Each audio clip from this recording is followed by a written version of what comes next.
મિત્રો, એક નાનકડા ગામમાં ગોવાળિયો રહેતો હતો અને તેની પત્નીનું નામ માલબાઈ હતું. માલબાઈ અને ગોવાળ સાંજ સવાર અંબામાની ભક્તિ કરતા અને પછી ગોવાળ તેના ગાયોના ધણને લઈ અને ચરાવવા જાય, એવો એનો રોજનો નિયમ હતો. ત્યારે એકવાર ગોવાળિયાની ગાયોના ભેળી એક નવી ગાય આવી. ત્યારે ગોવાળિયો વિચાર કરે છે કે આ ગાય કોની હશે. પછી સંધ્યા ટાણે ગોવાળ પેલી ગાયની પાછળ પાછળ જાય છે. ત્યારે એક ડુંગરની ગુફામાં પહોંચી જાય છે અને ત્યાં સોનાના હિંડોળે એક વૃદ્ધ ડોશીમાં બેઠા બેઠા હિંચકા ખાઈ રહ્યા હતા. ત્યારે ગોવાળ મનમાં વિચારે છે કે મારા બાપ દાદા પણ અહીંયા જ ગાયો ચરાવતા હતા, પણ ક્યારેય મને આ ડોશીમાની તો કોઈ વાત કરી જ નથી. તો આ ડોશીમાં કોણ હશે? જે હોય તે લાઈને પૂછી તો લઉં. ત્યાં જઈ અને ગોવાળ ડોશીમાને પ્રણામ કરે છે કે હે માતાજી, તમે કોણ છો અને આમ એકલા? અને ડોશીમા બોલ્યા, હે ગોવાળ, હું અહીંયા જ રહું છું અને આ જ મારું ઘર છે, પણ હવે હું ઘરડી થઈ છું તો મારી ગાવડી ચરાવવા જવામાં મને વખો પડે છે. તો તું મારી ગાયને તારી ગાયો ભેળી ચરાવીશ? હા હા માતાજી, ગાયો ચરાવવી એ તો અમારા બાપ દાદાનો ધંધો છે. હું રોજ તમારી ગાયને મારી ગાયો ભેળી ચરાવીશ અને સાંજે પાછી તમારે ત્યાં મૂકતા જઈશ. પણ માડી, 12 મહિને આ તમારી ગાય ચરાવવાનું મને ચરાવણ આપવું પડશે. કે હા દીકરા, 1 વર્ષ પછી તારી જે મજૂરી થતી હોય તે હું તને ચૂકવી દઈશ.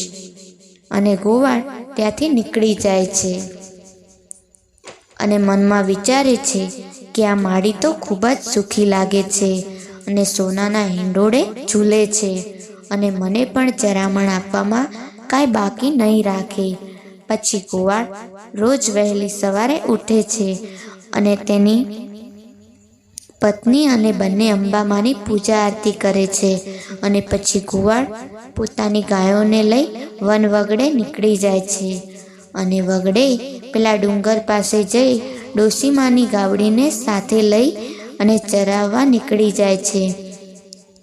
આમ કરતાં કરતાં અમુક મહિના વીત્યા અને 1 વર્ષ પૂરું થવા આવે છે.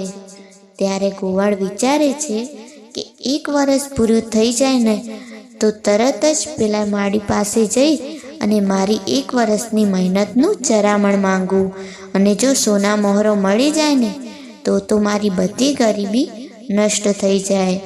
પછી 1 વર્ષ પૂરું થઈ ગયું અને પેલો ગોવાળિયો જ્યાં ડોશીમાં રહે છે તે પર્વત પર જઈ અને પેલા માતાજીને પ્રણામ કરે છે. ત્યારે ડોશીમાં એક સુપડામાં જવ લઈને સાફ કરી રહ્યા હોય છે. ત્યારે ગોવાળિયો બોલ્યો, હે માડી, તમે મને તમારી ગાય ચરાવવા આપી હતી ને, તે વાતને આજે 1 વર્ષ પૂરું થઈ ગયું છે અને હું આજે તમારી ગાયને ચરાવવાનું ચરામણ લેવા આવ્યો છું. ભલે દીકરા, તો હું પણ તને આજે ખાલી હાથે પાછું નહીં જવા દઉં. લે તારી પછેડીનો છેડો ધર.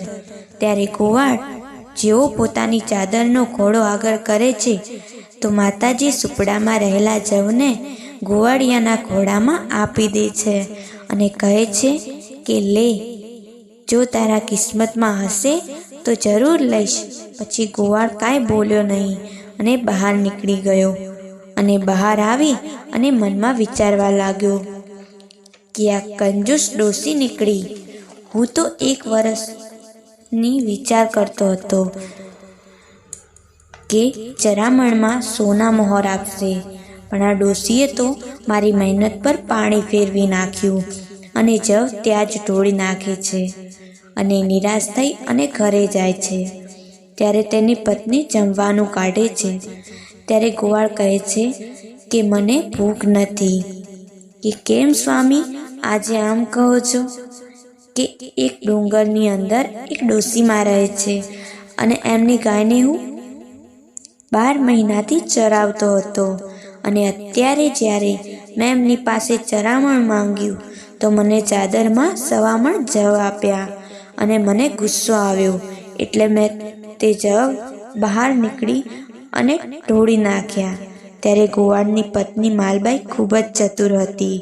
તેમણે કીધું કે સ્વામી, ત્યાં તો વર્ષોથી આપણા પૂર્વજો ગાયોના ધણ ચરાવે છે, પણ ત્યાં તો કોઈ ડોશીમાં રહેતા જ નથી. હા, એ વાત સાચી હો. પછી માલબાઈ ગોવાળની ચાદર લઈ અને ખંખેરે છે તો તેમાંથી 4-5 ચોટેલા સોનાના જવના દાણા નીકળ્યા. ત્યારે માલબાઈ બોલ્યા, જુઓ સ્વામી, આ જવ તો સોના મોહરના થઈ ગયા છે. નક્કી માં અંબા ડોશીનું રૂપ લઈ અને તમને દર્શન આપેલા લાગે છે, પણ તમે માડી અંબાને ઓળખી ન શક્યા.